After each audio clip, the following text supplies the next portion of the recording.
তো আজকে আমরা নিউটনের কৌণিক গতি সূত্রগুলি দেখব। আমরা রৈখিক গতির তিনটা সূত্র জানি, নিউটনের আমরা রৈখিক গতি সম্পর্কিত তিনটা সূত্র জানি। তো এখন আমরা কৌণিক গতির সূত্রগুলিও জানব। তো কৌণিক গতির কিন্তু তিনটা সূত্র আছে। নিউটনের প্রথম সূত্র যদি বলি, যে নিউটনের প্রথম সূত্রটা কি আছে, দেখো নিউটনের প্রথম সূত্র। সো তোমরা কিন্তু রৈখিক গতির সূত্রগুলি জানো যে বাহ্যিক কোনো বল প্রযুক্ত না হলে স্থির বস্তু স্থির আর গতিশীল বস্তু চিরকাল সমদ্রুতিতে একই রেখা বরাবর চলতে থাকবে। তো ওইটা ছিল কি আমাদের, যে নিউটনের কি ছিল জানো তো, যে এটা ছিল প্রথম সূত্রগুলি। এখন আমরা যেগুলো পাবো, এখন কৌণিক সূত্র পাবো আমরা এখান থেকে। এখন পাবো হচ্ছে আমরা কৌণিক সূত্রগুলি। দেখো তাহলে কৌণিক সূত্রগুলি কেমন হবে, তো দেখো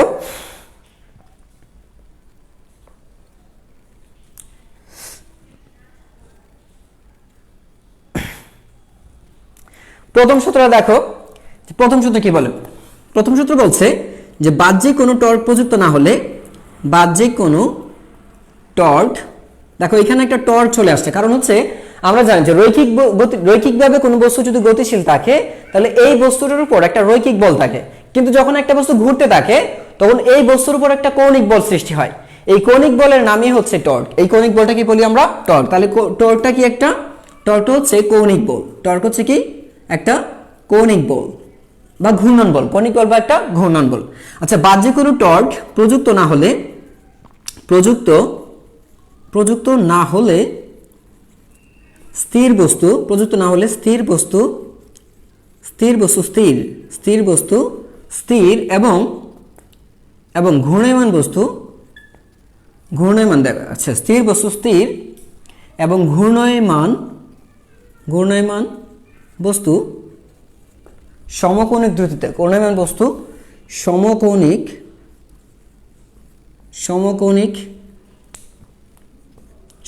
দ্রুতিতে চলতে থাকবে, সমকৌণিক দ্রুতিতে চলতে থাকবে। তাহলে দেখো এটা হচ্ছে নিউটনের প্রথম সূত্র। কি বললাম এখানে? যে বাহ্যিক কোনো টর্ক যদি প্রযুক্ত না হয়, একটা ঘূর্ণায়মান একটা বস্তু আছে, ধরো যে এরকম, এই ধরো যে এখানে তুমি কি করছো, ধরো তোমার কাছে একটা, তোমার এইখানে একটা পয়েন্টের মধ্যে কি করছো তুমি, এটা একটা ধরো যে একটা দণ্ড আছে, এই সুতা দিয়ে তুমি একটা বস্তুকে ঝুলিয়ে দিচ্ছ। এখন এইটাকে তুমি যদি ঘোরাতে চাও, এরকম ভাবে যে এটা ঘুরতে থাকে, হ্যাঁ, যদি এটা ঘুরতে থাকে এবং এইখানে যদি তুমি বাহ্যিক কোনো টর্ক প্রযুক্ত না করো, বাহ্যিক কোনো টর্ক যদি তুমি প্রযুক্ত না করো, ঠিক আছে, তাহলে সেটা কি হবে? স্থির বস্তু স্থির তো বললামই, আর ঘূর্ণায়মান বস্তুটা যদি ঘূর্ণায়মানশীল থাকে তাহলে সেটা সমকৌণিক দ্রুতিতে ঘুরতে থাকবে। চলতে থাকবে বলতে চলতে থাকবে তো সোজা পথে চলতে থাকবে না, এই কথাটাকে লিখবে হচ্ছে ঘুরতে থাকবে। এটা লিখবা কি?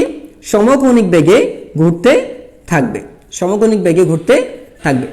আচ্ছা, এখানে যে স্থির বলছে, এই যে কথাটা স্থির, তার মানে একটা স্থির মানে কি এখানে অঘূর্ণনশীল থাকবে। এটা কি থাকবে? অঘূর্ণনশীল থাকবে। যদি স্থির থাকে তার মানে সেটা ঘুরবে না, যদি না ঘুরবে তার মানে কি? অঘূর্ণনশীল থাকবে। আরেকটা বিষয় আছে, যদি একটা বস্তু বাহ্যিক মানে সোজা পথে ক্রিয়াশীল থাকে, বাহ্যিক কোনো টর্ক যদি ক্রিয়াশীল নাই হয় তাহলে এই বস্তুটা সোজা পথেও যেতে পারে। যদি টর্ক ক্রিয়াশীল না থাকে তাহলে বস্তুটা কি? ঘূর্ণায়নশীল না থাকে, একদম সোজা পথেও গতিশীল হতে পারে। অর্থাৎ এই কথাটা একটু ঘুরতেও পারে।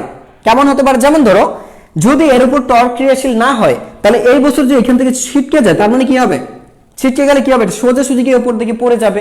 তুমি এভাবে ঘোরাচ্ছ একটা কিছু, ঘোরানোর সময় তুমি যদি একটা সুতায় একটা পাথর বেঁধে ঘোরাও, তো পাথরটা কিন্তু একটা সোজা পথে, যদি এখান থেকে মানে যদি এখানে ছিটকে যায় বা ছুটে যায় এখান থেকে, তখন দেখা যাবে কি এটা সামনের দিকে কোনো একটা দিকে সোজা পথে গিয়ে পড়বে, কোথাও গিয়ে একটা সোজা পথে পড়বে, তার মানে ঘুরবে না কিন্তু এটা।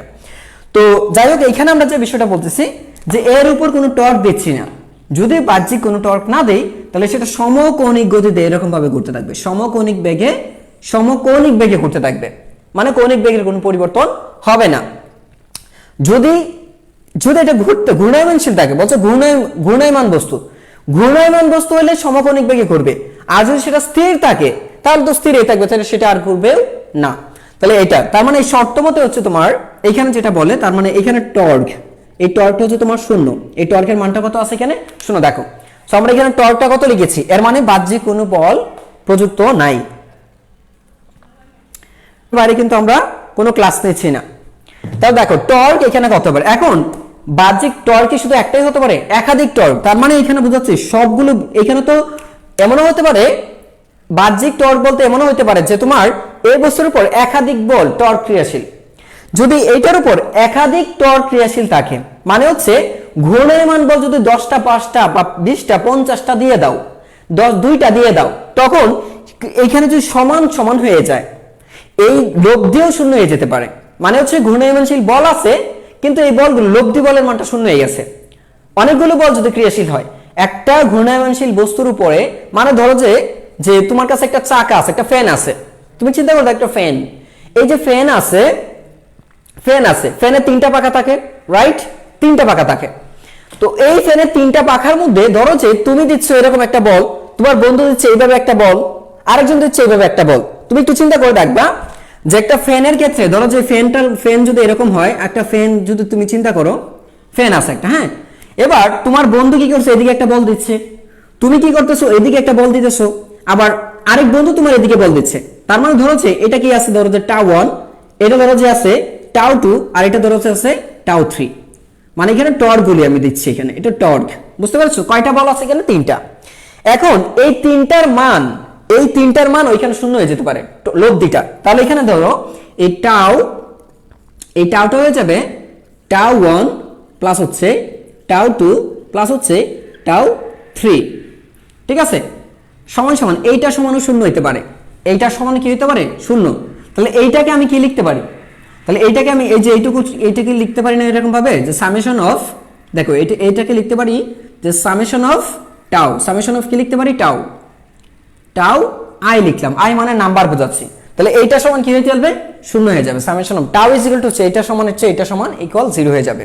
কেন 0 হয়ে যাবে তো বুঝতে পারছো যে এইগুলো দেখো ডিরেকশন সেম না, এটা ঘুরতেছে এরকম ভাবে, এটা ক্রিয়া করতেছে এরকম ভাবে। যেহেতু ভেক্টর রাশি, তাহলে একটা প্লাস দিলে আরেকটা মাইনাস হয়ে যাবে, একটা প্লাস দিলে আরেকটা মাইনাস। তার মানে হচ্ছে বিষয়টা ঠিক এরকম, এইটা এদিকে ঘুরছে, এটা এদিকে ঘুরছে। তাহলে এইটা প্লাস এটা প্লাস, কিন্তু এটা হচ্ছে মাইনাস। দেখো, সরি, এটা মাইনাস, এটা মাইনাস, এটা প্লাস। আলটিমেটলি 3টা যোগফল, 3টা যদি করো সমষ্টি বের করো, তাহলে 3টার সমষ্টি হয়ে যাবে 0। এই 3টার সমষ্টি কত আসছে? 0। তার মানে কি বুঝতে পারছো তুমি? এই যে টাউ 3 এদিকে ক্রিয়াশীল, এটা ঘড়ির কাঁটার দিকে, এটাও ঘড়ির কাঁটার দিকে, কিন্তু এটা ঘড়ির কাঁটার বিপরীত দিকে। তো ঘড়ির কাঁটার দিকে যেগুলো সেগুলো প্লাস ধরেছি, ঘড়ির কাঁটার বিপরীত দিকে যেটা সেটাও ধরেছি মাইনাস। যদি মাইনাস ধরি তাহলে আলটিমেটলি লব্ধি বল যেটা আছে সেটা হয়ে যাবে 0। লব্ধি বলটা হয়ে যাবে কি? 0। লব্ধি টর্কের মানটা তোমার 0 হয়ে যাবে। যদি লব্ধি টর্কের মান 0 হয় তাহলে আলটিমেটলি কি হয়ে যাচ্ছে? কি বলা ছিল, কি বলছে এখানে? বাহ্যিক কোনো টর্ক তাহলে আর ক্রিয়াশীল হবে না। লব্ধিটা যদি 0 হয়ে যায় তাহলে বাহ্যিক কোনো টর্ক আর এর উপর ক্রিয়াশীল হবে না। তার মানে এই যে ফ্যান আছে, এই ফ্যান আর কিন্তু এই চাকা এইগুলো কিন্তু ঘুরবে না। তুমি এদিকে দাও বা এইদিকে দাও, দুইজন এদিকে টানতেছে কিন্তু একজন এদিকে টানতেছে। যদি এই দুইটা সমান হয়ে যায় তখন কিন্তু এই ফ্যান আর ঘুরবে না। লব্ধি 0, অর্থাৎ কি লব্ধিটা 0, তো এই ফ্যান কিন্তু আর ঘুরবে না। তো এই টর্ক যদি 0 হয়ে যায় তার মানে হচ্ছে ত্বরণ 0 হয়ে যাবে। কৌণিক ত্বরণের মানটাও কি হয়ে যাবে? 0। কৌণিক ত্বরণের মানটাও 0 হয়ে যাবে। আরেকটা কথা আছে, কেন 0 হবে সেটা কিন্তু আরেকটা রিজন আছে। আরেকটা রিজনটা হচ্ছে সমকৌণিক বেগে, সমকৌণিক দ্রুতি। এখানে এটা বলতে পারি সমকৌণিক দ্রুতিতে আমি যদি বলি সমকৌণিক বেগে, তো সমকৌণিক বেগ মানে কি? কৌণিক বেগের কোনো পরিবর্তন হচ্ছে না। যদি কৌণিক বেগের কোনো পরিবর্তন না হয় তাহলে, আবারও বলছি, যদি কৌণিক বেগের কোনো পরিবর্তন না হয় তাহলে কৌণিক ত্বরণের সৃষ্টি হবে না। আরেকটা কথা বলি, ত্বরণ সৃষ্টিকারী বল হচ্ছে লব্ধি বল। এখন লব্ধি বল যদি 0 হয়ে যায় তাহলে ত্বরণও ওইখানে সৃষ্টি হবে না। বুঝতে পেরেছো? যদি টর্কের মান 0 হয়ে যায়, প্রযুক্ত বলের মান 0 হয়ে যায় বা লব্ধি বলের মানটা 0 হয়ে যায় তাহলে এখানে কোনো ত্বরণ থাকবে না। তার মানে এই ত্বরণটা কত? 0। তো লব্ধি বলের মান যদি 0 হয়ে যায়, বাহ্যিক টর্কের মান যদি 0 হয়ে যায় তাহলে ত্বরণও 0 হয়ে যাবে। সো এই বস্তুটা স্থির থাকলে স্থিরেই থাকবে বা অঘূর্ণনশীল থাকবে, আর যদি সেটা ঘুরতে থাকে তাহলে ঘুরতেই থাকবে, এবং সেই ঘূর্ণনটা হবে সমকৌণিক দ্রুতিতে, কোনো ত্বরণ থাকবে না। এই ছিল প্রথম সূত্র, এটা ছিল আমাদের প্রথম সূত্রটা। আচ্ছা, এরপর দেখো দ্বিতীয় সূত্রতে যাই আমরা। এবার আমরা দ্বিতীয় সূত্রতে যাই। দ্বিতীয় সূত্রে যাওয়ার আগে আমরা একটু লিখে রাখি, আমরা জানি কৌণিক ভরবেগের, দেখো কৌণিক ভরবেগ আমরা জানি হচ্ছে কৌণিক ভরবেগ হচ্ছে তোমার এল, কৌণিক ভরবেগ, এবং কৌণিক ভরবেগের পরিবর্তন, কৌণিক ভরবেগের ভরবেগের পরিবর্তন, কৌণিক ভরবেগের পরিবর্তন সমান হচ্ছে ডিএল। কৌণিক ভরবেগের পরিবর্তন হচ্ছে ডিএল। আচ্ছা, যদি ডিএল হয় কৌণিক ভরবেগের পরিবর্তন কত লিখে রেখেছি ডিএল, আগে থেকে লিখে রাখলাম। আচ্ছা, এবার দেখো তো এখানে বলবো ঘূর্ণায়মান বস্তুর ঘূর্ণায়মান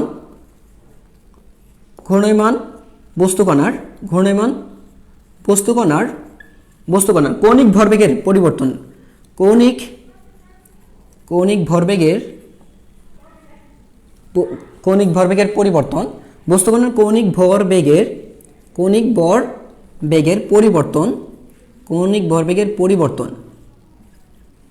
পরিবর্তনের এখানে একটু পরিবর্তনের হার, কৌণিক ভরবেগের পরিবর্তনের হার প্রযুক্ত টর্কের সমানুপাতিক, প্রযুক্ত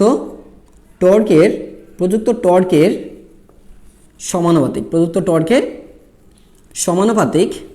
সমানুপাতিক এবং টর্ক যেদিকে ক্রিয়াশীল, টর্ক যেদিকে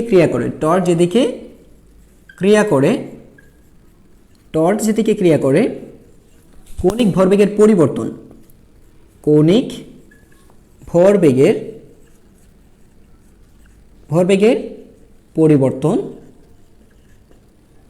সেদিকে হয়। কৌণিক ভরবেগের পরিবর্তন সেদিকে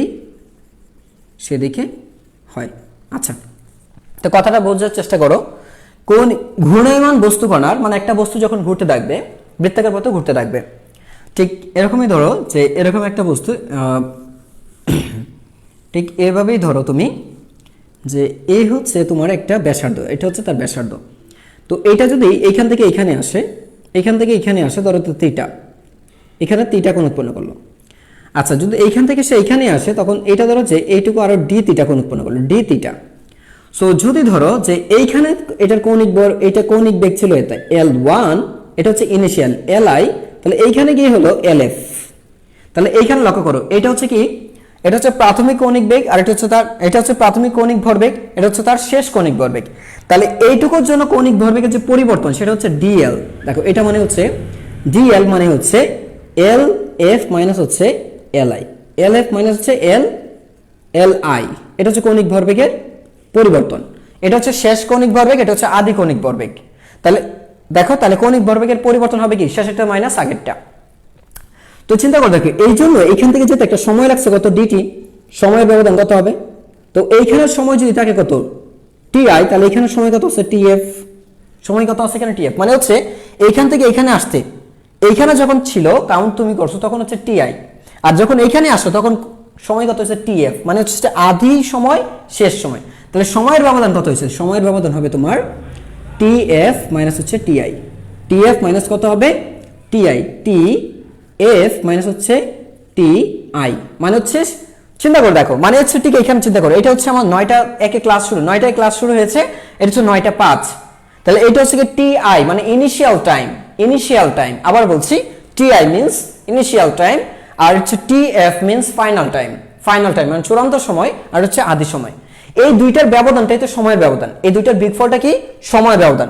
তাহলে এই সময়ের মধ্যে এই কৌণিক ভরবেগের পরিবর্তন হয়েছে, তো ডিটি সময়ের মধ্যে কৌণিক ভরবেগের পরিবর্তন হলো ডিএল। আমি আবারও বলছি, ডিটি সময়ের মধ্যে কৌণিক ভরবেগের পরিবর্তন হলো ডিএল, ডিটি সময়ের মধ্যে কৌণিক ভরবেগের পরিবর্তন হলো ডিএল।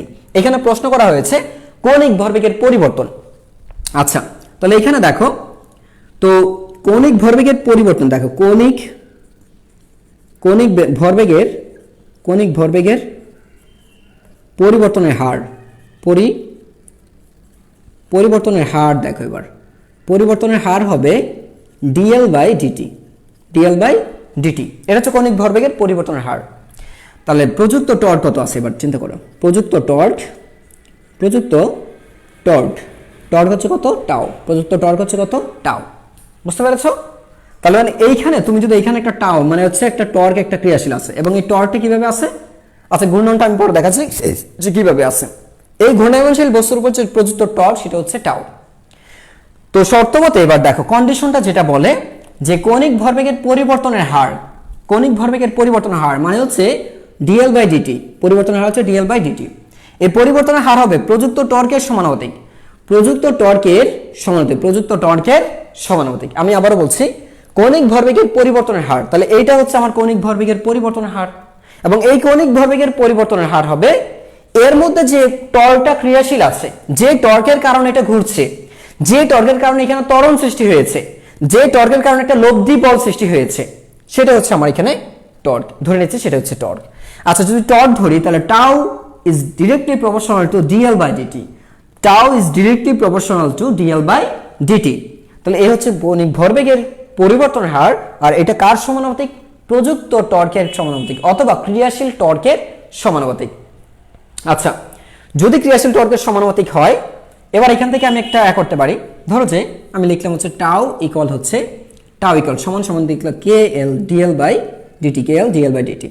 তো এসআই এককে যদি এটার মান আমি 1 ধরি, এসআই এককে দেখো, তো এসআই ইউনিটে কে ইজ ইকুয়াল টু হচ্ছে 1, যদি কে ইজ ইকুয়াল টু 1 হয়ে যায় তার মানে টাউ ইজ ইকুয়াল টু হয়ে যাবে তোমার dL by dt, tau is equal to হয়ে যাবে কি ডিএল বাই ডিটি, তার মানে টাউ এর সমীকরণটা এটা পেয়ে যাচ্ছ তুমি।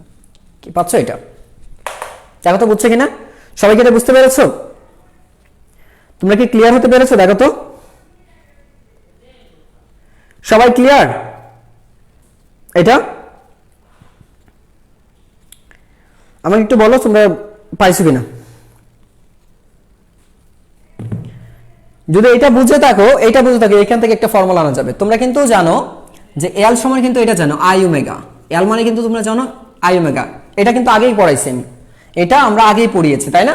যদি এটা আই ওমেগা হয়ে থাকে এখান থেকে কিন্তু একটা সমীকরণ আনা যায়, এই একটা সমীকরণ পেয়েছি আমরা, তারপর tau is equal to dL by dt একটা সমীকরণ পেয়েছি। এবার আরেকটা সমীকরণ বের করে দেখো, তো টাউ ইজ ইকুয়াল টু হচ্ছে আমরা জানি তো dL d by dt into I omega, কি লিখতে পারি?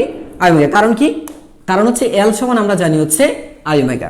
আচ্ছা, সো এটাকে এবার লিখতে পারি আমি I d omega by dt plus হচ্ছে I d omega by dt, তারপর লিখতে পারি এখানে ওমেগা ডিআই বাই ডিটি, যদি আমি এটা লিখি তাহলে আলটিমেটলি আমি এখান থেকে পাচ্ছি দেখো আই আলফা প্লাস হচ্ছে 0। সুতরাং টাউ এর মানটা যেটা পাবো টাউ ইজ ইকুয়াল টু পাবো I alpha, tau is equal to পাবো কি আই আলফা। এন্ড বলতে পারো কেন আই আলফা, এখানে কেন শূন্য? কারণটা হচ্ছে দেখো জড়তার ভ্রামক, আই মানে কি? আই হচ্ছে জড়তার ভ্রামক, আই হচ্ছে এখানে জড়তার ভ্রামক। সো এইটার ক্ষেত্রে তোমার এটা দূরত্ব তো ফিক্সড, এটা দূরত্ব সব জায়গায় দেখো, এইখান থেকে এই যেটা এটা আর এর মান ফিক্সড না এখানে, তো আর এর মান ফিক্সড হওয়ার কারণে সব দিকে জড়তার ভ্রামকটা দেখো তো সব দিকে আর এর মান ফিক্সড, তো এইখান থেকে সব দিকে কিন্তু জড়তার ভ্রামক সেম থাকতেছে। এইখান থেকে এখানে যে জড়তার ভ্রামক পাবা, এখান থেকে এখানে জড়তার ভ্রামক একই, এখান থেকে এখানে জড়তার ভ্রামক এক। কারণ কি? কেন্দ্র থেকে সকল বিন্দু দূরত্ব সমান। এইখানে নেই এই পরিধির উপরে এই যে বৃত্তাকার পথটা দেখতে পাচ্ছ, এই পথের উপরে যে কোনো বিন্দুতে প্রত্যেকটা বিন্দুতে কিন্তু আর এর মান সমান, প্রত্যেকটা বিন্দুতে আর এর মান সমান। যদি প্রত্যেকটা বিন্দুতে আর এর মান সমান থাকে তাহলে আমার জড়তার ভ্রামকটা কি হয়েছে? ধ্রুবক। এখানে জড়তার ভ্রামকটা হচ্ছে কি ধ্রুব। তা তুমি যদি এখন ধ্রুবপথকে এখানে জড়তার ভ্রামকটা হচ্ছে কি সমান, প্রত্যেকটা বিন্দুতে সমান, যদি সমান হয়ে থাকে তাহলে এইটার অন্তরীকরণটা কি হয়ে যাবে? শূন্য। এটার অন্তরীকরণ, কারণ আমরা জানি ধ্রুবপদের অন্তরজ শূন্য, ধ্রুবপদের অন্তরজ শূন্য, তাহলে আমার এইটুকু শূন্য হয়ে যাচ্ছে। আর যদি এইটুকু শূন্য হয়ে যায় তাহলে আমার থাকবে কি? শুধুমাত্র এটা। এবার এইটা সমান কি? তুমি জানো ডি ওমেগা বাই ডিটি মানে হচ্ছে আমরা কি জানি, মানে কৌণিক বেগের পরিবর্তনের হার কি বলি? কৌণিক ত্বরণ। কৌণিক বেগের পরিবর্তন হার ওমেগা সমান কি জানি? D omega by dt. কৌণিক বেগের পরিবর্তনের হার কি বলি? কৌণিক ত্বরণ। কৌণিক বেগের পরিবর্তনের হার কি বলি আমরা? কৌণিক ত্বরণ। আমি আবারও বলছি, কৌণিক বেগের পরিবর্তনের হার কি বলি? কৌণিক ত্বরণ। তার মানে আমরা এই ডি ওমেগা বাই ডিটি সমান লিখতে পারি alpha. So tau is equal to I alpha. তাহলে আমরা কিন্তু এখানে একটা সূত্র পেয়ে গেলাম, এখানে আরেকটা সূত্র, তাহলে টাউ ইজ ইকুয়াল টু এইটা, অথবা তুমি লিখতে পারো টাউ ইজ ইকুয়াল টু হচ্ছে এটা। সো এটা হচ্ছে আমাদের সূত্র। তো লিখে ফেলো দেখি, যে আমি কিন্তু এটা বলছি যে টর্ক যেদিকে ক্রিয়া করে কৌণিক ভরবেগের পরিবর্তন সেদিকে ঘটে, টর্ক যেদিকে ক্রিয়া করে কৌণিক ভরবেগের পরিবর্তন সেদিকে ক্রিয়া করবে। তাহলে চিন্তা করে দেখো, তাহলে টর্কটা যদি টর্কের ডিরেকশন দুইটা হবে, হয় কাগজতলের উল্লম্ব বরাবর অথবা কাগজতলের তল মানে নিচের দিকে বরাবর, মানে অন্তর্মুখী অথবা বহির্মুখী। মানে টর্কটা কি হবে? টর্ক সবসময় কি থাকবে? এরকম ভাবে টর্ক এই কেন্দ্র থেকে বহির্মুখী ক্রিয়াশীল হবে। এটা ডিরেকশন হচ্ছে, তুমি যদি ঘূর্ণনটা নাও ঘড়ির কাঁটার দিকে, ঘূর্ণন তুমি যদি নাও ঘড়ির কাঁটার দিকে, আমি ওই দিন দেখিয়েছিলাম হয়তোবা যে ঘূর্ণন তুমি তো ঘড়ির কাঁটার দিকে নাও, মানে বিষয়টা এরকম। তো দেখো এই যে আমি এটা নিলাম, তো আমি এটা ঘোরাবো, তো দেখো আমি ঘোরাচ্ছি ঘড়ির কাঁটার দিকে, ঘড়ির কাঁটার দিকে যখন ঘোরাচ্ছি এটা কিন্তু ভেতর দিকে ঢুকছে, এটা ভেতর দিকে ঢুকে গেছে, দেখো ভেতর। যখন ঘড়ির কাঁটার দিকে ঘোরালাম তাহলে এইটা যেদিকে প্রবেশ করছে এইটা হচ্ছে টর্কের ডিরেকশন, যেদিকে এটা প্রবেশ করলো সেটা হচ্ছে টর্কের ডিরেকশন। তার মানে এই ক্ষেত্রে টর্ক হচ্ছে কাগজতলের ভেতরের দিকে, কাগজতলের ঘড়ির কাঁটার দিকে ঘোরালে কাগজতলের ভেতর দিকে। আবার বলছি, ঘড়ির কাঁটার দিকে ঘোরালে কাগজতলের ভেতর দিকে, তার টর্ক হবে কোথায়? অন্তর্মুখী, টর্কটা হবে কি ভেতরের দিকে হবে। বা তুমি যদি এটা ঘড়ির কাঁটার বিপরীত দিকে ঘোরাও, এবার আমি ঘড়ির কাঁটার বিপরীত দিকে ঘোরাচ্ছি, দেখো আমি তো এটাকে এই যে এটাকে মুখটাকে ঘোরাচ্ছি বা খুলছি, দেখো আমি তো এরকম ভাবে উপর দিকে তুলতে থাকি, যদি এটা এরকম হওয়ার কথা ছিল না, নাট থাকলে বোঝা যেত, নাট বল্টু। তাহলে এইটা যদি এরকম করি ঘড়ির কাঁটার বিপরীত দিকে ঘোরাই, তাহলে দেখা যাচ্ছে কি এটা উপর দিকে ওঠে, উপর দিকে উঠতে থাকে। যদি উপর দিকে ওঠে তার মানে টর্কের ডিরেকশন হচ্ছে কেন্দ্র থেকে বহির্মুখী, মানে কাগজতলের বাইরের দিকে। কাগজতল বলতে বোঝাচ্ছি আমি যে এই হচ্ছে তোমার বইটা, এই বই, তাহলে এটা হচ্ছে কাগজের তল, তাহলে কাগজের তলের বহির্মুখী মানে হচ্ছে দেখো, ধরো যে এটা রকেটের, এটা এই দিকে দেখো, চিন্তা করো এই এটা তো কাগজতলের বহির্মুখী, কিন্তু এই কাগজতলের সাথে লম্বভাবে থাকবে, তলের সাথে লম্বভাবে কিন্তু বহির্মুখী। আর যদি তুমি দেখো মানে ঘড়ির কাঁটার দিকে ঘুরাই তাহলে এটা ভেতর দিকে, তাহলে এটা কি হবে? ভেতর দিকে, মানে হচ্ছে নিচের দিকে যাবে, তাহলে কাগজতলের সাথে লম্বভাবে কিন্তু নিচের দিকে, এই হবে ডিরেকশনটা। তো লাস্টের একটা আছে, লাস্ট আমাদের দেখো আমরা কি এটা কি একদম রৈখিক ক্ষেত্রে আমরা যে নিউটনের সূত্রগুলি জানি সেগুলো কিন্তু অনুরূপ এইখানে হচ্ছে, ক্রিয়াশীল হচ্ছে। আমরা যে নিউটনের সূত্রগুলি জানি রৈখিক বেগের ক্ষেত্রে, মানে রৈখিক গতির ক্ষেত্রে, আমরা যেগুলো নবম দশম শ্রেণীতে শিখছি ঠিক সেইগুলোই, কিন্তু এগুলো হচ্ছে একটু ডিফারেন্ট একটু। এবার তৃতীয় সূত্র দেখো, তৃতীয় সূত্র বলে প্রত্যেক, মানে হচ্ছে এখানে তুমি যেটা বলতে পারো প্রত্যেক ক্রিয়ামূলক টর্কের একটা সমান বিপরীত প্রতিক্রিয়া টর্ক থাকবে। তাহলে এটা হচ্ছে কি প্রত্যেক ক্রিয়ামূলক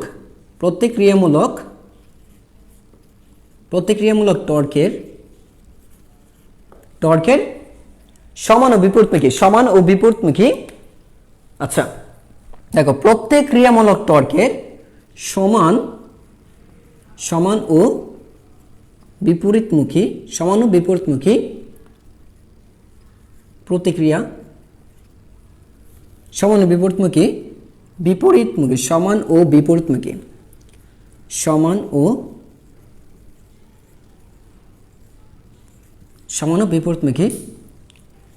প্রতিক্রিয়া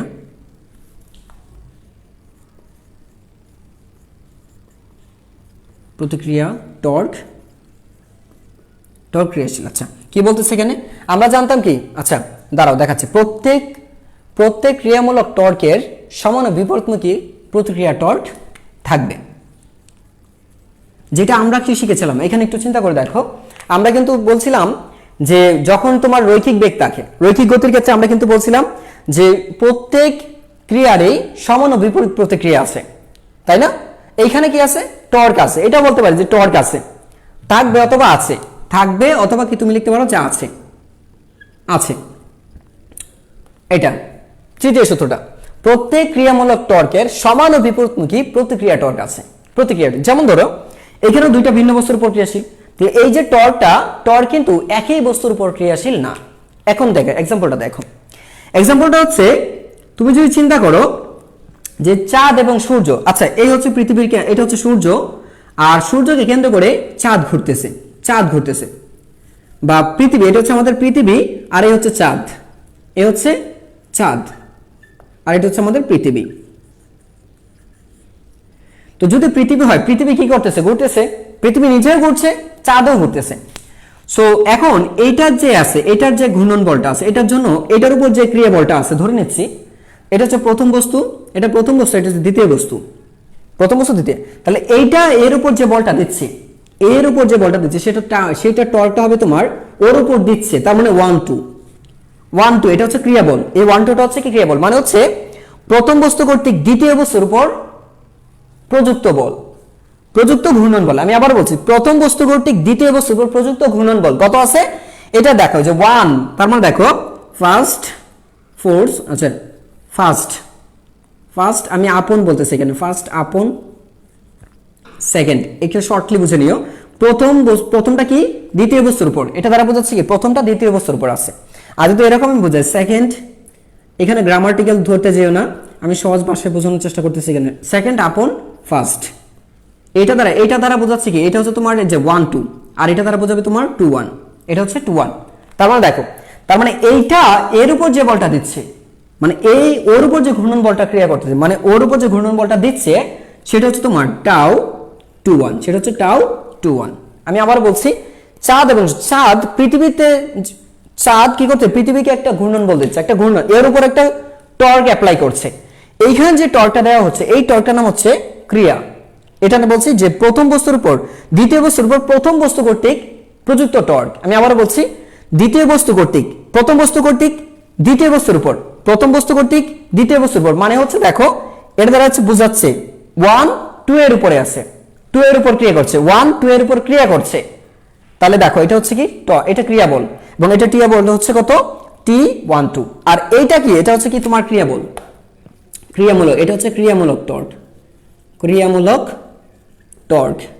আচ্ছা, তাহলে এবার দেখো ও কি করতেছে, ওরা একটা টর্ক দিচ্ছে, ও কি করতে, দ্বিতীয় বস্তু কর্তৃক প্রথম বস্তুর উপর, দ্বিতীয় বস্তু কর্তৃক প্রথম বস্তুর উপর একটা টর্ক প্রযুক্ত হচ্ছে, এইখানে একটা টর্ক প্রযুক্ত হচ্ছে, কিন্তু এটাকে বলি আমরা প্রতিক্রিয়া টর্ক, প্রতিক্রিয়ামূলক, প্রতিক্রিয়ামূলক, এটার নাম হচ্ছে কি প্রতিক্রিয়ামূলক টর্ক, মানে বিপরীতমুখী যে টর্কটা। কিন্তু নিউটনের থার্ড ল অনুযায়ী যেটা বলে, কথাটা যেটা বলছে সেটা হচ্ছে টাউ 1 2 ইকুয়াল হচ্ছে মাইনাস টাউ 2 1, এটা মেনে চলবে, বুঝতে পারছো, কারণ সমান বিপরীতমুখী। তার মানে এই ভেক্টরে দেখো এর হচ্ছে ডিগ্রি, কিন্তু মানের দিকে চিন্তা করো, টাউ ইকুয়াল হচ্ছে টাউ 1 2 ইকুয়াল হচ্ছে টাউ 2 1, মানে মানের সমান, এটা হচ্ছে মান, এটা হচ্ছে ভেক্টর। তো ভেক্টরের দিকে চিন্তা করতে গেলে তারা সমান এবং বিপরীতমুখী, কিন্তু মানের দিকে তুলনা করতে গেলে সমান, মান সমান, কিন্তু তারা চিহ্নটা এটা দ্বারা বোঝাচ্ছে কি, এইটা দ্বারা বোঝাচ্ছে তার ডিরেকশনটা ভিন্ন দিকে।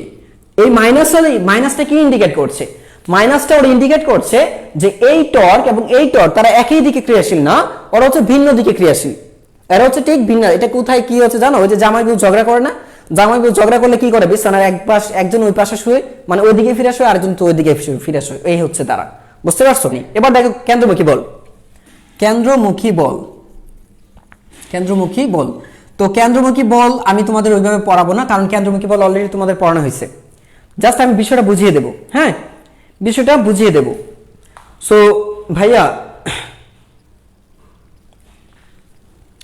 তো দেখো, তো কেন্দ্রমুখী বলটা যদি আমি বলি, তাহলে চিন্তা করো, এটা হচ্ছে ধরো যে আমরা আগের মতো করে ধরি, ধরো যে এইটা হচ্ছে, এই হচ্ছে পৃথিবী, আর এইখানে চাঁদ কি করতেছে, ঘুরতেছে, চাঁদ, এটা হচ্ছে কি চাঁদ, তো চাঁদে ঘুরতেছে, আর এটা হচ্ছে কি পৃথিবীকে কেন্দ্র করে চাঁদ ঘুরতেছে, এই অক্ষ বরাবর চাঁদ ঘুরতেছে, এই হচ্ছে তোমার পৃথিবী।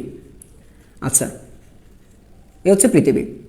সো পৃথিবীকে কেন্দ্র করে যখন চাঁদ ঘুরতে থাকে, চিন্তা করে দেখো, এটাও ধরতে পারো একটা ঘূর্ণন, আরেকটা তুমি ধরতে পারো এখানে যে এই ধরো তোমার হাতে এইরকম একটা কি আছে, একটা কিছু একটা আছে দাড়ি, আর একটা সুতা দিয়ে তুমি কি করছো, এটা এরকম ভাবে ঘুরতেছে, এটা এরকম ভাবে সুতা দিয়ে তুমি করে দিছো, এটা এরকম ভাবে এটা ঘুরতেছে, এই মানে বুঝছো কি, এটা সুতা, এটা হচ্ছে সুতা, এটা হচ্ছে পাথর, এটা হচ্ছে কি একটা পাথর, আর এইটা হচ্ছে সুতা, এটা হচ্ছে সুতা। তো সুতা দিয়ে একটা পাথর এইখান দিয়ে আটকিয়ে রাখছো, এটা হচ্ছে দৃঢ় বস্তু, এটা হচ্ছে একটা দৃঢ় বস্তু, দৃঢ় বস্তু মানে বুঝছো, নড়াচড়া করবে না, ও কোনো নড়াচড়া করতেছে না, জাস্ট আটকানো আছে জাস্ট। বা তো এই যে আঙুলটা দৃঢ় বস্তু, এরকম রেখে তুমি ঘোরাচ্ছ, তো আঙুলটা কিন্তু আঙুলের জায়গায় থাকবে, শুধুমাত্র এটা চারদিকে ঘুরতে থাকবে, একটা লাঠিম বা একটা পাথর এরকম বেঁধে দিলে সেটা চারদিকে ঘুরবে, তো এরকম একটা দৃঢ় বস্তু এটা। সো এবার এটা যদি চিন্তা করো, তাহলে এইটা বা এটা তুমি দুইটাই চিন্তা করো সেম। তো পৃথিবী, এবং আমি যেহেতু কেন্দ্রমুখী বল বলছি, কেন্দ্রমুখী বল বলতে এটা হচ্ছে কেন্দ্র, এটা যদি কেন্দ্র হয় তাহলে দেখো এটা ঘুরছে, কাকে কেন্দ্র করে ঘুরছে এটা, তাহলে এই যে চাঁদ এবং পৃথিবী কেন্দ্র যদি বলে, কেন্দ্রমুখী মানে কেন্দ্রের দিক বরাবর, মানে যে বল কেন্দ্রের দিকে, একটা বস্তু কোনো বৃত্তাকার পথে ঘূর্ণায়মান কোনো বস্তুর যে বল কেন্দ্রের দিকে ক্রিয়া করে তাকে বলি আমরা কেন্দ্রমুখী বল। যে বলের কারণে একটা বস্তু বৃত্তাকার পথে ঘূর্ণায়মান সে রাখে এবং কেন্দ্রের দিকে ক্রিয়া করে, সেই বলটাই হচ্ছে আমার কেন্দ্রমুখী বল, ঠিক আছে? তো এইটা এখান থেকে যদি আমরা এটা বুঝতে পারি, ভেক্টরে আমি কয়েকটা ক্লাস নেব, ইম্পর্টেন্ট কয়েকটা ক্লাস নেব তোমাদের, হ্যাঁ ভেক্টরে আমি কয়েকটা মানে গুরুত্বপূর্ণ কয়েকটা ক্লাস নেব। তাহলে চিন্তা করে দেখো, তাহলে যেটা বলতেছিলাম যে কেন্দ্রমুখী বলটা কি, যে এইখানে দুইটা বল ক্রিয়াশীল আছে, এটা কি করতেছে দেখো তো, পৃথিবী চাঁদকে আকর্ষণ করছে, চাঁদ পৃথিবীকে আকর্ষণ করছে, তার মানে এখানে একটা মহাকর্ষ বল বিদ্যমান। এখানে কি করতেছে, একটা মহাকর্ষ বল বিদ্যমান আছে, মহাকর্ষ বল। তাহলে পৃথিবী কি করছে, চাঁদকে নিচের দিকে টানছে, চাঁদকে পৃথিবীর নিচের দিকে টানছে, আর চাঁদ কি করছে, পৃথিবীকে নিচের দিকে টানছে, তাই না? আকর্ষণ বল, এখানে পরস্পরের মধ্যে একটা আকর্ষণ বল ক্রিয়াশীল। যদি আকর্ষণ বল ক্রিয়াশীল থাকে তাহলে পৃথিবীর দিক বরাবর, পৃথিবীর দিকে, এখানে দেখো পৃথিবীর দিক বরাবর যে বলটা ক্রিয়াশীল, পৃথিবীর দিক বরাবর যে ঘূর্ণন যে বলটা ক্রিয়াশীল, এই বলটাকে বলছি আমরা কেন্দ্রমুখী বল। পৃথিবীর দিকে যে বলটা ক্রিয়াশীল এটাই হচ্ছে কেন্দ্রমুখী বল। তা আমি যদি এইভাবে চিন্তা করি যে এইটার দিকে, যে এইটাকে কেন্দ্র করে এই পাথরটা ঘুরতেছে, এখন এই পাথরটা তো এটাকে কেন্দ্র করে ঘুরতে থাকে, তাহলে কেন্দ্র এই দিক বরাবর একটা টান বল থাকে, এই দিক বরাবর একটা বল ক্রিয়া করবে। পাথর থেকে দৃঢ় বস্তুর দিকে একটা বল ক্রিয়াশীল, পাথর থেকে দৃঢ় বস্তুর দিকে একটা বল ক্রিয়াশীল, এই পাথর থেকে দৃঢ় বস্তুর দিকে যে বল ক্রিয়াশীল এই বলকে বলছি আমরা কেন্দ্রমুখী বল। এক কথা হচ্ছে যে বল কেন্দ্রের দিকে ক্রিয়া করে সেটাই হচ্ছে কেন্দ্রমুখী বল, যে বলটা কেন্দ্রের দিকে ক্রিয়াশীল সেটা হচ্ছে কি কেন্দ্রমুখী বল। বুঝতে পেরেছো কেন্দ্রমুখী বলটা কি? আচ্ছা, মহাকর্ষ বল অভিকর্ষ বলের পার্থক্য তেমন কিছু না। মহাবিশ্বে যে কোনো দুইটা বস্তু বাইরের দিকে, যেমন পৃথিবী আর চাঁদ, আমি এখানে যেহেতু ধরি যে পৃথিবী আর চাঁদের মধ্যে যে আকর্ষণটা এটা হচ্ছে আমরা বলছি মহাকর্ষ বল, আর পৃথিবী এবং আমার মধ্যে যে বলটা এটাকে বলছি অভিকর্ষ বল। মানে হচ্ছে পৃথিবীর মধ্যে অবস্থিত যে কোনো একটা বস্তুর ভরকে যদি তুলনা করি, যে কোনো একটা বস্তুর মধ্যে যে বলটা ক্রিয়া, মানে বস্তুর প্রতি যে পৃথিবীর যে আকর্ষণ বলটা এটা হচ্ছে মহাকর্ষ বল। বুঝতে পারছো? অভিকর্ষ বল। আচ্ছা, তারপর দেখো কেন্দ্রবিমুখী বলটা কি। আমি এগুলো আসলে কেন বুঝিয়ে দিচ্ছি, আমরা কেন্দ্রমুখী বলের একদম, তোমরা যারা কেন্দ্রমুখী বল বুঝো না ম্যাথমেটিক্যালটা, আমি একটু রিমাইন্ড করে দিচ্ছি জাস্ট। যারা যে বুঝো না আমি কিন্তু ভিডিওটা দিয়ে দেবো, আমি কিন্তু এটা অলরেডি ক্লাসটা নিয়েছি, কেন্দ্রমুখী বলের ক্লাস নিয়েছি, বিদায় কিন্তু তোমাদের এটা আর এখানে বেশি একটা করাচ্ছেন, জাস্ট একটু রিভিউ করে দিচ্ছি, আর কিছু না। তো যারা করো নাই তারা বলবো গতিবিদ্যার খুব সম্ভবত 7ম বা 8ম পর্বটা আমি দিয়ে দেবো, আজকে তোমাদের লিঙ্কটা দিয়ে দেবো, এটা যে যারা বুঝো না তারা আবার করে নেবে ক্লাসটা। এবার বিপরীতমুখী দেখো, কেন্দ্রবিমুখী বলটা কি হবে? কেন্দ্রবিমুখী বলটা সংজ্ঞা বই থেকে লিখবা, কেন্দ্রবিমুখী বল সংজ্ঞা বই থেকে লিখবে অবশ্যই। তাহলে চিন্তা করে দেখো, এবার একটু চিন্তা করে দেখো যে একটা লাঠিম ঘুরছে, কি ঘুরতেছে, একটা লাঠিম ঘুরতেছে। একটা লাঠিম যখন ঘুরতে থাকবে তখন কি হবে বলতো? তো একটা লাঠিম যখন ঘুরতেছে, একটু চিন্তা করে দেখো, লাঠিমটা যখন ঘুরতেছে, লাঠিম কিন্তু এরকম ভাবে ঘুরতেই থাকবে, তাই না? লাঠিম ঘুরতেছে, যখন লাঠিমটা ঘুরতে থাকে তখন কি হয়? তখন দেখো একটা ভেতর দিকে গর্ত করতে থাকে, একটা ভেতর দিকে ঢুকতে থাকে, গর্ত করে ভেতর দিকে ঢুকতে থাকে, তাই না? এখন লাঠিমটা যখন ভেতর দিকে গর্ত করে ঢুকতে থাকে, একটু কল্পনা করো, যারা লাঠিম চালিয়েছো তারা একটু কল্পনা করো যে লাঠিমটা যখন তুমি যখন লাঠিমটা ছুঁড়ে মারছো, তো লাঠিম যখন ঘুরছে তখন মাটিকে গর্ত করে ফেলছে মানে কেন্দ্রের দিকে যাচ্ছে, এই কেন্দ্রমুখী বল। গর্ত করছে মানে কেন্দ্রমুখী, এটা হচ্ছে কেন্দ্রমুখী বল। কেন্দ্রমুখী বলের কারণে গর্ত করছে, কেন্দ্রমুখী বলটা ভেতর দিকে ক্রিয়াশীল, কেন্দ্রের দিকে, পৃথিবীর কেন্দ্রের দিকে ক্রিয়াশীল, এই জন্য লাঠিম কি গর্ত করে ভেতর দিকে ঢুকতে থাকে। এবার একটু চিন্তা করে দেখো, এবার তুমি যদি চিন্তা করো যে লাঠিমটা যখন ঘূর্ণনটা প্রায় শেষ, তখন কি হয়? একটু চিন্তা করে দেখো, তখন লাঠিমটা কিন্তু একটু ভো করে একটা দৌড় দেয়, তাই না? একটা দৌড় মারে, মানে হচ্ছে এইখান থেকে বের হয়ে লাঠিম যখন প্রায় স্থির হয়ে যাবে তখন কিন্তু লাঠিমটা কি করবে? লাঠিমটা একটা দৌড় দিবে, একটা দৌড় দিয়ে কিন্তু চলে আসবে। দৌড় দিয়ে কি করবে? লাঠিমটা কিন্তু তখন কিন্তু আর লাঠিমের জায়গায় থাকবে না। তো লাঠিম কি করবে? লাঠিম দৌড়ে এদিকে চলে আসবে। তখন লাঠিম কি করবে? এদিকে চলে আসবে, বা এরকম ভাবে একটা ঘূর্ণন দিতে পারে, এরকম ভাবে একটা, মানে এখান থেকে ঘুরে এরকম একটা ঘূর্ণন দিতে পারে, ঘুরবে। এখন এই গর্তটা, যেখানে একটা গর্ত করতেছিল, লাঠিমটা কিন্তু এখানে একটা গর্ত করতেছিল, এখানে কি করতেছিল? একটা গর্ত করে ভেতর দিকে ঢুকতেছিল। কিন্তু পরে কি, যখন লাঠিমের ঘূর্ণনটা প্রায় থেমে যাবে, থেমে যাওয়ার সময় কিন্তু সে এই দিক দিয়ে সে ঘুরে হঠাৎ করে একটা বউ করে একটা দৌড় দিয়ে সে ধরো এখানে চলে আসলো। এখন বলো এটা কেন দৌড় দিল? এই দৌড় দেওয়ার পেছনে কারণ হচ্ছে তখন আর এর মধ্যে কেন্দ্রমুখী বল ক্রিয়া করবে না। যখন ঘূর্ণন থেমে যাচ্ছে তখন আর এর মধ্যে কোনো কেন্দ্রমুখী বল নাই। যখন কেন্দ্রমুখী বল ক্রিয়া করছে না, তাহলে কোন বলের কারণে এটা ওইদিকে ছিটকে গেল? তো যে বলের কারণে ছিটকে গেল এই বলটাকে বলি আমরা কেন্দ্রবিমুখী বল। যে বলের কারণে লাঠিমটা গর্ত না করে এটা সামনে একটা দৌড় দিয়ে ওইদিকে সরে গেল, এই বলটার নামই হচ্ছে কেন্দ্রবিমুখী বল। মানে যে বলটা কেন্দ্রের বাইরের দিকে ক্রিয়াশীল, যে বলের কাজটা হচ্ছে কেন্দ্রের বাইরের দিকে ক্রিয়া করা। তাহলে আমরা আশা করি বুঝতে পেরেছি কেন্দ্রমুখী বল কেন্দ্রের দিকে ক্রিয়া করে আর কেন্দ্র বিমুখী বল কেন্দ্রের বাইরের দিকে ক্রিয়া করে। তার মানে আমি যদি বৃত্তাকার বল চিন্তা করে দেখাই তাহলে চিন্তা করে দেখো, এইটা হচ্ছে কেন্দ্রমুখী বল, এদিকে হচ্ছে কেন্দ্রমুখী বল আর এইদিকে হচ্ছে কেন্দ্র বিমুখী বল। এটা হচ্ছে কেন্দ্র বিমুখী বল, কেন্দ্র বিমুখী বল। তো কেন্দ্র বিমুখী বল একই রেখা বরাবর, দেখে একই রেখায় ক্রিয়াশীল, কিন্তু এইদিকে আছে কি কেন্দ্র বিমুখী বল আর এদিকে আছে কি কেন্দ্রমুখী বল। এই দুইটা বল কিন্তু সমান এবং বিপরীত। একটা বৃত্তাকার পথে একটা বস্তু যখন ঘুরতে থাকে, যখন একটা বস্তু বৃত্তাকার পথে ঘুরবে, চিন্তা করে দেখো, যখন একটা বস্তু বৃত্তাকার পথে ঘুরবে তখন কিন্তু কেন্দ্রমুখী বল এবং বিমুখী বল সমান। নিউটনের থার্ড ল অনুযায়ী, নিউটনের তৃতীয় সূত্র অনুযায়ী কেন্দ্রমুখী বল এবং কেন্দ্র বিমুখী বল যদি সমান হয় তখন এটা বৃত্তাকার পথে ঘুরবে, তখন এটা। এখন বলতে পারো তাহলে সমান হইলে তো স্থির থাকার কথা, তাহলে কেন ঘুরবে? আচ্ছা, এর রিজনটা দেখো কেন ঘুরবে। যে কেন্দ্রমুখী বল এবং কেন্দ্রমুখী এবং কেন্দ্র বিমুখী বল দুইটাই সমান। ধরো যে একটা বল হচ্ছে কেন্দ্রমুখী বল, এটা হচ্ছে কি এফ হচ্ছে মুখী, কি বললাম মুখী, এফ ইজ রুট, আর এফ এখানে ধরো যে বিমুখী, এফ হচ্ছে এখানে বিমুখী বললাম, মানে এটা কেন্দ্র বিমুখী, এটা হচ্ছে কেন্দ্রমুখী। দুইটা বল আছে, দুইটা বলের সমান এবং বিপরীত। দুইটা বল কি নিউটনের তৃতীয় সূত্র অনুযায়ী দুইটা বল হবে সমান এবং বিপরীতমুখী। এখন কেন্দ্রমুখী বল কিন্তু আমরা জানি, কেন্দ্রমুখী বল আমরা কিন্তু জানি এম ভি স্কয়ার বাই, আমরা কিন্তু এটা জানি এম ভি স্কয়ার বাই আর, অথবা তুমি কিন্তু এটা জানো যে এম ওমেগা স্কয়ার আর, এটা কিন্তু জানো তোমরা, তাই না? কেন্দ্রমুখী বল হচ্ছে এটা। তার মানে তুমি এইটা কিন্তু এরকম ভাবে লেখা যায় যে কেন্দ্রমুখী বলটা যদি হয়, কেন্দ্রমুখী বল ধরো এফসি দিয়েও লেখা যায় সেন্ট্রিফিউগাল, একটা হচ্ছে সেন্ট্রিফিউগাল আর একটা সেন্ট্রিপিটাল, আর একটা হচ্ছে সেন্ট্রিপিটাল, দুইটা বল আছে। তো এটাকে আমরা মাইনাস এম ওমেগা স্কয়ার আরও লিখতে পারি। আচ্ছা, এখানে বলতে পারছি এটা কিভাবে আসছে, এটা আসার কারণ আছে দেখো, এম ইন্টু হচ্ছে এম বাই আর ইন্টু এই ভি স্কয়ার আছে না, ভি স্কয়ারের পরিবর্তে আমি লিখতে পারি ওমেগা স্কয়ার আর স্কয়ার লিখতে পারি। বুঝতে পারছো? কারণ হচ্ছে V is equal to omega R, V is equal to omega R, এটা যদি ওমেগা আর হয় তাহলে তুমি কিন্তু এটাকে এভাবে লিখতে পারো যে ওমেগা আর হোল স্কয়ার। তো ওমেগা আর হোল স্কয়ার যদি হয় তাহলে আমরা কি লিখতে পারি m omega square r square divided by কি আছে আর, তাহলে কাটাকাটি একটা আর যদি কেটে ফেলো তার মানে থাকছে কি এম ওমেগা স্কয়ার আর।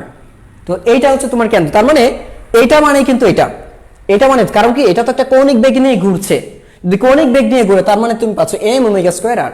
তাহলে এই দুইটা বল, তাহলে এখানে কিন্তু তোমার মাথায় রাখতে হবে যে কেন্দ্রমুখী বল এম ভি স্কয়ার বা এইটা সমান কিন্তু হবে ধরো যে মাইনাস এম ওমেগা স্কয়ার আর, দুইটাই সমান, এই দুইটাই কিন্তু এখানে সমান হবে, সমান এবং বিপরীতমুখী হইলেই কিন্তু এটা ঘুরবে। তা আমি যদি এটা ধরি কেন্দ্রমুখী বল, এটা হচ্ছে কেন্দ্র বিমুখী বল, বা এটা যদি কেন্দ্রমুখী বল ধরি তাহলে এটা হচ্ছে কেন্দ্র বিমুখী বল, যে কোনো একটা ধরো তুমি। আচ্ছা, তাহলে আমরা এখানে ধরে নিচ্ছি এটা হচ্ছে কেন্দ্রমুখী বল, তাহলে এইটা কেন্দ্রমুখী বল হলে এটা হবে কি কেন্দ্র বিমুখী বল, কিন্তু আমরা এটা ধরছি হচ্ছে কেন্দ্রমুখী, কারণ হচ্ছে কেন্দ্রমুখী। এটা কোথায় থেকে আসে দেখো, এ সমান হচ্ছে ভি স্কয়ার বাই আর, এ সমান হচ্ছে তোমার ভি স্কয়ার বাই আর, এটাকে বলি কেন্দ্রমুখী ত্বরণ। যদি এটা কেন্দ্রমুখী ত্বরণ হয় তাহলে এটা হচ্ছে কেন্দ্রমুখী বল, আর কেন্দ্রমুখী বল কোন দিকে ক্রিয়াশীল, এম ভি স্কয়ার বাই আর, এটা হচ্ছে কেন্দ্রের দিকে, এদিকে ক্রিয়াশীল। তাহলে এর নিউটনের তৃতীয় সূত্র অনুসারে এর বিপরীত দিকে একটা বল ক্রিয়াশীল, যে বলটাকে বলছি আমরা কেন্দ্র বিমুখী বল। আচ্ছা, যাই হোক, তো দুইটা বলে সেম, এটা মানে এইটা, আর যদি ভেক্টরের মাধ্যমে প্রকাশ না করো সরাসরি ভাবে লিখতে পারো এটা মানে এটা। যদি তুমি ভেক্টর দিয়ে লিখতে চাও তাহলে সমান এবং বিপরীতমুখী হবে, সমান এবং বিপরীত, সেক্ষেত্রে এখানে ভেক্টর চিহ্ন দিতে হবে, এইটারও ভেক্টর চিহ্ন দিতে হবে। বুঝতে পারছো? সমান এবং বিপরীতমুখী বোঝাইতে। আর যদি মান দিয়ে প্রকাশ করো তার মানে কি মানের ক্ষেত্রে হবে কি এটার মান যত হবে এটার মান ঠিক তত হবে, কারণ নিউটন তার ল বলছে মান সমান কিন্তু দিক ভিন্ন, মান হবে সমান কিন্তু দিকটা হচ্ছে ভিন্ন। এই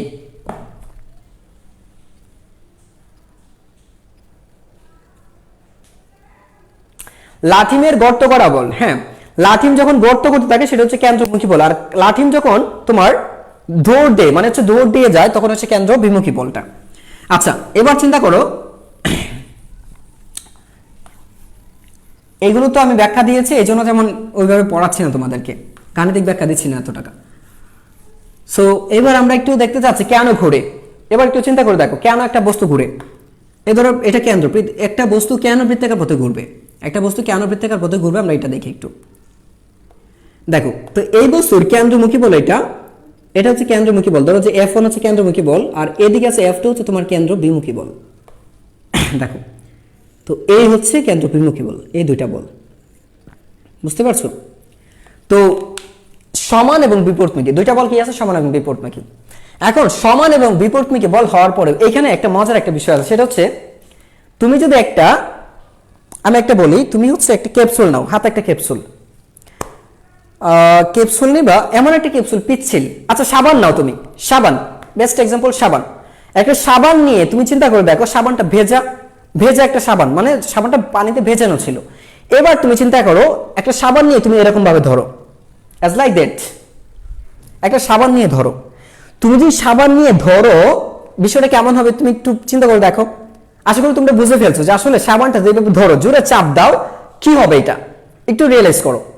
যদি তুমি জোরে চাপ দাও, তাহলে কিন্তু হয় সাবানটা আমার এই দিকে ছিটকে আসবে, নয় সাবানটা এই দিকে ছিটকে যাবে। একটু ভালো করে ধরো, এই দিক দিয়ে যে বল দেওয়া হচ্ছে, আমি এই দিক দিয়ে ঠিক একই বল দিচ্ছি। দুইটা বল যখন সমান হবে, তো এই যে দেখো দুইটা বল দিচ্ছি, তখন কিন্তু দেখা যাবে কি, হয় এই দিকে ছিটকে আসবে, নয় এই দিকে সাবানটা ছিটকে যাবে। তাহলে চিন্তা করে দেখো, সাবানটা হয় এই দিকে ছিটকে যাবে, নয় সাবানটা কি হবে, এই দিক দিয়ে ছিটকে আসবে। গঠন কি বুঝতে পারছো? বল দুইটা সমান এবং বিপরীতমুখী, কিন্তু এদের লব্ধিটা যখন ক্রিয়াশীল হয়, তখন দেখা যায় কি, এদের লব্ধিটা কি, এদের সোজাসুজি ক্রিয়া না করে এদের লব্ধিটা এই বরাবর একটু ক্রিয়া করার ফলে এইখানে চলে গেছে না। এখন দেখো, এবার কিন্তু বিন্দুটা এখানে চলে আসে, তার মানে এখন এইখানে চলে আসছে বলটা, এইটুকু ঘুরে গেছে কিন্তু এইখানে। এখন যখন এইখানে গেছে, তখনও তো এখানে একটা বল ক্রিয়াশীল, তখনও তো এদিকে একটা বল আছে, এদিকে একটা বল আছে। তখন এইখানে যখন যাবে, তখন এইখান থেকে এইখানে যাবে একটা বল, এইদিকে যাবে, এইদিকে আছে। তারপর এইখানে আসছে, এইখানে যখন আসছে, তখন এইখানে একটা বল আছে, এইখানে একটা বল আছে, তখন আবার এটা এইদিকে ক্রিয়াশীল হবে। ধরো এইখানে আসছে, এখন যখন এইখানে আসছে, তখন কেন্দ্রের দিকে একটা বল আছে, আর কেন্দ্রের দিকে একটা, বাইরের দিকে একটা বল আছে। তো এইখানে মাঝখানে এইখানে যদি আসে, এভাবে চাপ দেওয়া হয়, তাহলে হয় এদিকে যাবে, নয় এদিকে আসবে। তো আসার পরে লব্ধিটা ধরো যে কিছুটা এদিকে আসবে, তখন এইখানে আসছে। দেখো স্পর্শ কোথায় আসছে, এখানে। স্পর্শ অঙ্কন করলে বোঝা যায়। এবার তুমি চিন্তা করো, এদিকে এবার চাপ দাও, এভাবে হয় চাপ দিলে ওইদিকে যাবে, চাপটা দিলে হয় এদিকে যাবে, নয় চাপটা দিলে আসবে কি, এইভাবে আসবে। যদি এইভাবে আসে, তখন এইখানে আসছে। এইখানে আসার পর তুমি যদি এইভাবে চাপ দাও, দুইটা বল, এদিকে বলটা আর এদিকে বলটা সমান যদি বল হয়, তাহলে এবার এইদিকে আসবে, এবার এখানে আসছে, এখান থেকে কি এইদিকে আসবে, এবার এখান থেকে এইভাবে আসবে, এইভাবে আসবে, তারপর এইখানে যাবে, তারপর এখান থেকে এইভাবে যাবে, তারপর এখান থেকে এইভাবে যাবে, তারপর এখান থেকে এইভাবে যাবে, তারপর এখান থেকে এইভাবে যাবে। এরকম ভাবে কেন্দ্রমুখী বল এবং কেন্দ্র বিমুখী বল অনবরত ক্রিয়াশীল থাকে। আবার বলছি, তাহলে এখানে দেখো, কেন্দ্রমুখী বল, কেন্দ্রমুখী ও কেন্দ্র বিমুখী, ও কেন্দ্র বিমুখী নিরবিচ্ছিন্নভাবে ক্রিয়াশীল থাকে। নিরবিচ্ছিন্ন, কেন্দ্রমুখী ও নিরবিচ্ছিন্নভাবে ক্রিয়াশীল থাকে। এই দুইটা বল কিন্তু নিরবিচ্ছিন্নভাবে ক্রিয়াশীল বিধায় কিন্তু যখন এইখান থেকে শুরু হয়, এখানে যায়, এখানেও গিয়ে একই বল ক্রিয়াশীল, এখানে গিয়েও সেম, এই বিন্দুতে গেলেও সেম। প্রত্যেকটা বিন্দুতে তারা সমান এবং বিপরীতমুখী, প্রত্যেকটা বিন্দুতে। ঠিক প্রত্যেকটা বিন্দু তুমি কল্পনা করো, সাবানের মধ্যে চাপ দিচ্ছে, সাবানটা বের হয়ে যাচ্ছে, একটা রেখা বরাবর সাবানটা বের হয়ে যাচ্ছে। এখানে যখন চাপ দিচ্ছে, তখন এইখানে চলে আসছে চাপকে, কারণ তুমি তো দিছো কি, এইভাবে চাপ দিছো। এই যে ধরো, এইভাবে এই আঙুলটা ধরে আমি যখন এইভাবে ধরছি, ধরে এই পথে আমি ঘোরাইতে যাচ্ছি, তো এইভাবে যদি আমি ঘোরাই, এবার দেখো এইভাবে আমি চাপ দিচ্ছি, কিভাবে দেখছো কি, এই চাপ দিচ্ছি। যখন আমি এভাবে চাপ দিলাম, এরকম ভাবে চাপ দিলাম, তখন কি হয়েছে, এটা কিছুটা এইবারে সরে গেছে, বরাবর সরে গেছে, ধরো এখানে সরে আসলো। যখন এখানে গেল, তখন আবার এখানে চাপ দিচ্ছি, চাপ দিলে কেমন হবে, দুইটা বলে সেম ক্রিয়াশীল। এবার একটু এইভাবে সরে আসলো, ধরো এখানে সরে আসছে, মানে এই বরাবর সরে গেছে, এই বরাবর। যখন এখানে আসছে, তখন দেখো এইখানে যখন আসবে, আমরা একটা এক্সাম্পল দেখাই, এরকমই, বুঝতে পারছো? এবং যদি নিরবিচ্ছিন্ন ভাবে একটা বল কমে যায়, যদি দেখো, মনে রাখবা, দেখো এফ কেন্দ্র মানে হচ্ছে কেন্দ্রমুখী বল, দেখো এখানে কেন্দ্রমুখী বল ইজ গ্রেটার দেন কেন্দ্র বিমুখী বল,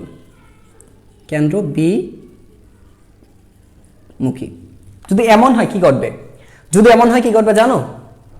এটা হলে কি ঘটবে, ইলেকট্রন কিন্তু তার কক্ষপথে থাকতে পারবে না। ইলেকট্রন চলে আসবে কোথায় জানো? ইলেকট্রন চলে আসবে হচ্ছে তোমার প্রোটনের দিকে, নিউক্লিয়াসে চলে আসবে।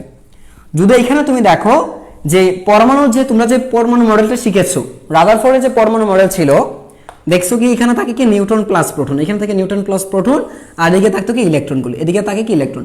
তো এই যে ইলেকট্রন আছে, যদি কেন্দ্রমুখী বল কেন্দ্র বিমুখী বলের চেয়ে বড় হয়ে যায়, তখন কিন্তু ইলেকট্রন ওর কাছে ছুটে আসবে, ওর কাছে ছুটে আসবে, তখন কিন্তু আর কক্ষপথের অস্তিত্ব থাকবে না, ইলেকট্রন আর ঘুরতে পারবে না। বুঝতে পেরেছো? আবার তুমি যদি চিন্তা করো কেন্দ্রমুখী বল, কেন্দ্রমুখী বল ইজ লেস দেন কেন্দ্র বিমুখী বল, কেন্দ্র বিমুখী বল, কেন্দ্র বিমুখী বল যদি এটা হয়, এটা হলে কি করবে জানো? তাহলে এই হচ্ছে তোমার নিউট্রন আর প্রোটন, নিউট্রন প্লাস প্রোটন, আর ছিল কি ইলেকট্রন। তো এবার ইলেকট্রন কি হবে জানো? ছিটকে যাবে, ইলেকট্রন এবার ছিটকে যাবে।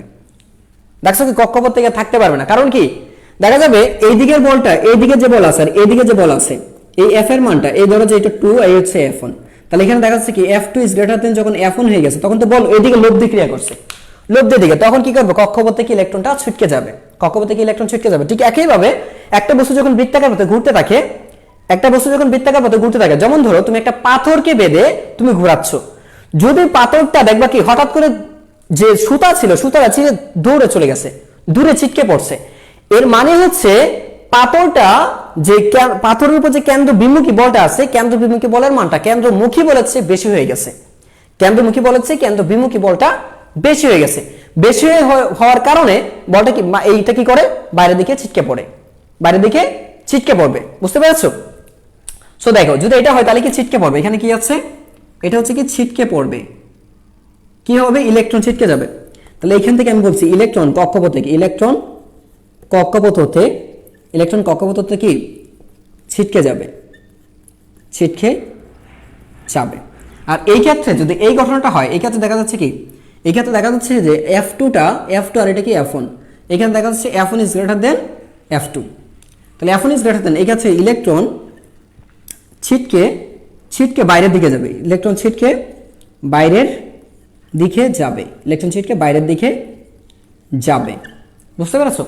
আর যদি এটা দেখো তাহলে এই ক্ষেত্রে দেখো ইলেকট্রন ছিটকে, এটাও ইলেকট্রন ছিটকে যাবে, ইলেকট্রন ছিটকে ভেতরের নিউক্লিয়াস, ভেতরের দিকে ভেতরে প্রবেশ করবে, ভেতরে প্রবেশ করবে, এটা গেছে।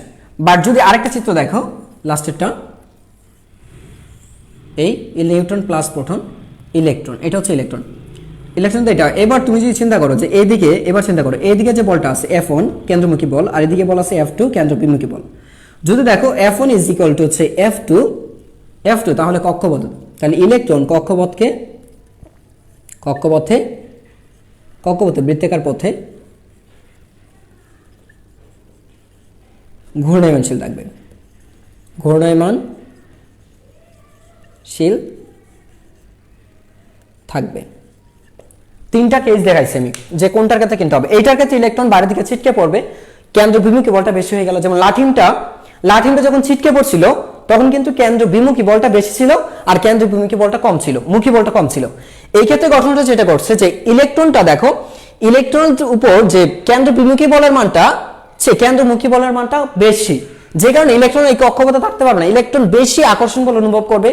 আকর্ষণ বল যখন বেশি হয়ে যাবে, বেশি আকর্ষণ বল মানে কেন্দ্রের দিকে, এই আকর্ষণ বলটা কিন্তু কেন্দ্রমুখী বল, এই ক্ষেত্রে আকর্ষণ বলটা হচ্ছে কেন্দ্রমুখী বল। এই বলটা ভেতর দিকে ক্রিয়াশীল হওয়ার কারণে ইলেকট্রন এই কক্ষপথ থেকে ভেতর দিকে ছিটকে আসবে, ভেতর দিকে ছিটকে আসবে, মানে এখানে আর থাকতে পারবে না।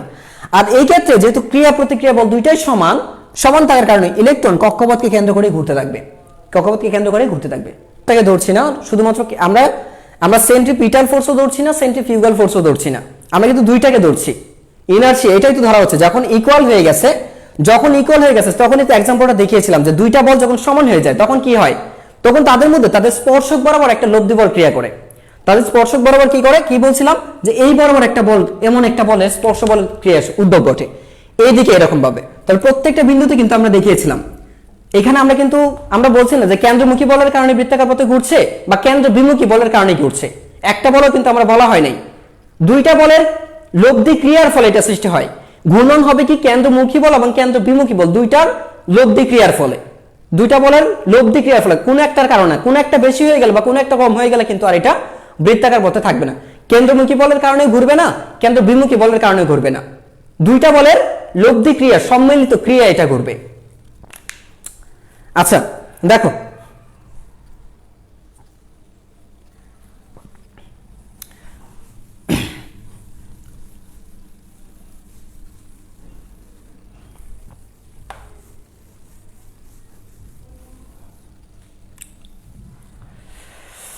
আচ্ছা তো ফার্স্ট অফ অল যদি বলো যে রাস্তায় দেখো, রাস্তায় তোমরা বাঁক নাও না সাইকেলে, রাস্তায় তোমরা বাঁক নাও, রাস্তায় বাঁক নিয়া, রাস্তায় বাঁক নিয়াটা, এখন রাস্তায় বাঁক নিয়ে তো অনেক ধরনের, সাইকেল দিয়ে বাঁক নাও, তারপর তোমরা যখন দেখা যায় যে একটা রেল গাড়ি বাঁক নিতে পারে, একটা প্রাইভেট কার বাঁক নিতে পারে, একটা সাইকেল বাঁক নিতে পারে। সো এইগুলোর ক্ষেত্রে একটা এই রাস্তাটা আবার কেমন হবে, যদি একটা সমতল অনুভূমিক রাস্তা হয়, সমতল অনুভূমিক রাস্তা বা অনুভূমিক রাস্তা, অনুভূমিক তল থাকে, শুধুমাত্র অনুভূমিক সমতল থাকে। এখানে অনুভূমিক সমতল বলতে বোঝাচ্ছে একটা, ধরো যে শুধু বেশি একটা বাঁক নিতে হচ্ছে না, এরকম একটা রাস্তা উঁচু নিচু নাই, সমান বাঁক আছে ঠিকই, বাঁক থাকবে এটিকে কিন্তু উঁচু নিচু থাকবে না, এমন একটা বোঝাচ্ছে। যে অনেক থাকে না যে, যেমন ধরো যে কোনো একটা রাস্তা দেখা যায় একটু বাঁক দিয়ে থাকে, বাঁক হয়ে থাকে, প্লাস একটা ঢালু থাকে আর একটা অংশ কি থাকে মানে একটু নিচু থাকে, এমন থাকে না রাস্তা অনেক সময়। দেখবা যে একটা রাস্তা দিয়ে চলার সময় সাধারণত বাইরের দিকটা কি থাকে একটু নিচে, আর ভেতর দিকটা কি থাকে একটু, মানে বাইরের দিকে অপেক্ষা ভেতর দিকটা কি উঁচু থাকে না একটু, হয়তো দেখছো যে বাইরের দিকটা কি, রাস্তার যে বাইরের দিকটা থাকে, আমি একটু কল্পনা করো চিত্রটা, যে তুমি যখন সাইকেল চালাও তাহলে কেমন হয়। তুমি দেখবা যেমন ধরো যে রাস্তা দুই পাটটা, ধরো যে 2 স্লটের একটা রাস্তা আছে, এদিকে একটা রাস্তা আছে, এদিকে হচ্ছে কি এটা হচ্ছে কি একটা উপরের দিকে। তো যখন এই রাস্তাটা এরকম বাঁক নিবে, এরকম রাস্তাটা বাঁক নিবে, এটা তো বুঝতে, এটা হচ্ছে কি ডিভাইডারটা, রাস্তাটা দুই ভাগে, এইদিকে যাতায়াত করে আসে আর এদিকে ধরো গাড়িটা যায়। যাওয়ার সময় দেখবা যে এটা কি ভেতর দিকটা, এটা হচ্ছে ভেতর দিকে, এটা হচ্ছে বাইরের দিকটা। তো সাধারণত কি থাকে, এই দিকটা একটু উঁচু থাকে, ভেতর দিকটা কি থাকে একটু উঁচু থাকে, আর বাইরের দিকটা কি থাকে একটু নিচু থাকে। ঠিক একইভাবে এই দিক দিয়ে যদি চিন্তা করো, ঠিক এই বরাবর যদি তুমি চিন্তা করো, তাহলে দেখা যাবে কি যে এই দিকে দেখবা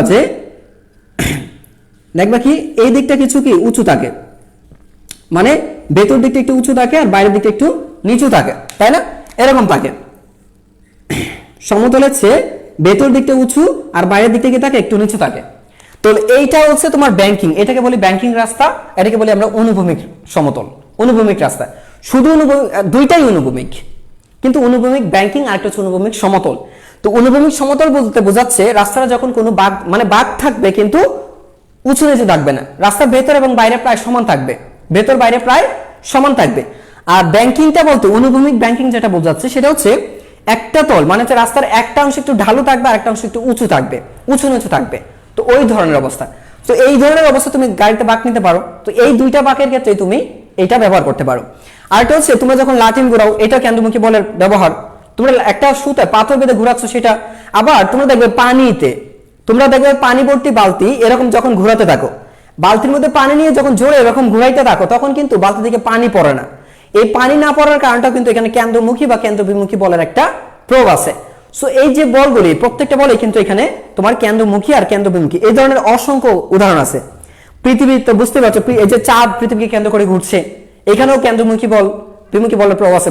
সূর্যকে কেন্দ্র করে পৃথিবী ঘুরছে, এখানেও এই বল ক্রিয়াশীল আছে, ঠিক আছে। মানে আবার সূর্য কি করতেছে, সূর্যকে কেন্দ্র করে যেমন পৃথিবী ঘুরছে, আবার সূর্য তো দেখা যাচ্ছে অন্য অন্য নক্ষত্রকে কেন্দ্র করে ঘুরছে, তাই না। তো যদি ঘুরতে থাকে এরকম ভাবে, তাহলে এই যে ঘূর্ণনের কারণে যে ঘূর্ণন প্রভাবটা যেখানে আছে সেখানে বুঝতে পারবো যে কেন্দ্রমুখী বলও আছে, কেন্দ্র বিমুখী বলটাও ক্রিয়াশীল আছে। সো যাই হোক, তোমাদের ক্লাস ধন্যবাদ।